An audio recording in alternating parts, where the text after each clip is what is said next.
Ladies and gentlemen, once again, we're boldly going where no man has gone before. Moscow Mule Jello shots. How the hell are they gonna do this? Just watch. We get ginger ale, okay? Ginger ale. All right? Heat that bad boy up and then come behind with some unflavored gelatin, okay? And that is what's going to turn it into Jello, all right? So we stir, stir, stir, stir, stir.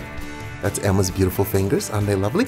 Okay, come behind with some vodka, okay? A bit of Russian juice just to add to the mix. Squeeze in some lime juice. Beautiful, beautiful, all right? Stir, stir, stir, stir, stir. Now, a Moscow Mule is typically ginger beer. We're using ginger ale here, but you're free to use ginger beer if you want to. Refrigerate, put a little lime garnish on the side. Bang. There you have it. Vladimir Putin would be proud. It's an honor to serve you, Mr. Putin, okay? Just stay the hell out of our elections. Beautiful.